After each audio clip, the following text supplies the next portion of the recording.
Halo warga belajar, selamat datang di mata pelajaran Bahasa Indonesia kelas 8, Modul 1 Unit 2.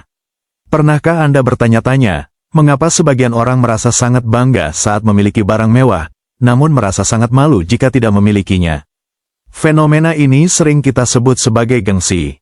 Hari ini, kita tidak hanya akan membahas soal gengsi, tetapi kita akan menggunakannya sebagai bahan untuk menelaah sebuah jenis teks yang disebut teks eksplanasi. Teks eksplanasi adalah teks yang bertujuan untuk menjelaskan proses terjadinya suatu fenomena, baik itu fenomena alam maupun fenomena sosial seperti gengsi. Gengsi sendiri bermula dari kebanggaan yang berlebihan atas apa yang dimiliki. Hal ini seringkali memperkecil kepekaan sosial kita, di mana seseorang mulai merasa urusan di luar dirinya bukanlah urusannya lagi, terutama bagi mereka yang dianggap berada di kelas sosial di bawahnya. Agar bisa menyusun teks eksplanasi yang baik, kita harus memahami strukturnya. Bagian pertama adalah pengenalan fenomena. Di tahap ini, kita memberikan gambaran umum atau identitas dari hal yang akan diterangkan. Seperti pada teks yang kita baca, penulis mengenalkan bahwa gengsi diawali dari rasa bangga yang dirasa lebih sempurna dari orang lain.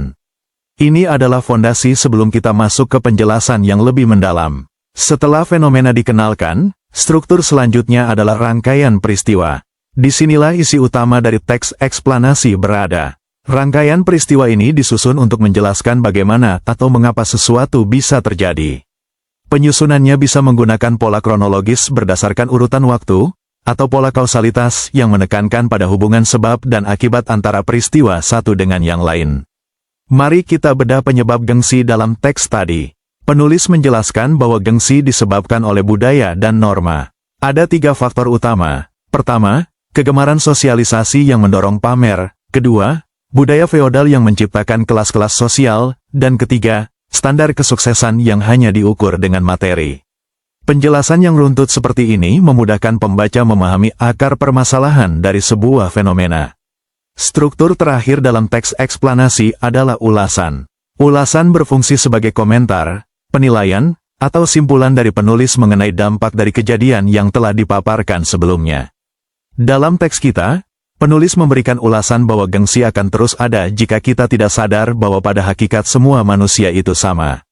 Ulasan memberikan nilai tambah dan sudut pandang penulis terhadap fenomena tersebut. Selain struktur, kita juga harus memperhatikan kaidah kebahasaan. Karena teks eksplanasi menjelaskan sebab akibat, maka penggunaan konjungsi kausalitas sangatlah dominan. Kata-kata seperti karena, sebab, oleh karena itu, dan sehingga menjadi penghubung antar kalimat agar alur logika sebab akibatnya menjadi jelas dan mudah diikuti oleh pembaca. Bukan hanya sebab akibat, teks eksplanasi juga sering menjelaskan urutan kejadian yang menggunakan konjungsi kronologis atau hubungan waktu.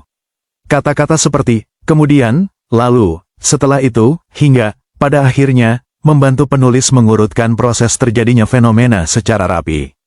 Penggunaan konjungsi yang tepat akan membuat teks eksplanasi Anda terasa mengalir dan sistematis. Kaidah kebahasaan lainnya adalah penggunaan kata benda atau nomina yang merujuk pada jenis fenomena yang sedang dibahas. Dalam teks kali ini, istilah-istilah seperti kepekaan sosial, norma, budaya, dan materi menjadi kata kunci yang sering muncul. Penggunaan istilah teknis ini sangat penting untuk memperkuat identitas bahwa teks yang sedang kita baca atau tulis memang membahas fenomena tertentu secara serius. Sebagai penutup, memahami teks eksplanasi membantu kita berpikir lebih kritis dalam melihat mengapa sesuatu bisa terjadi di sekitar kita. Struktur yang terdiri dari pengenalan, rangkaian peristiwa, dan ulasan adalah kunci utama penulisan yang informatif. Terima kasih telah belajar bersama PKBM Asyarwani. Tetaplah haus akan ilmu, kurangi gengsi, dan sampai jumpa di unit pembelajaran berikutnya.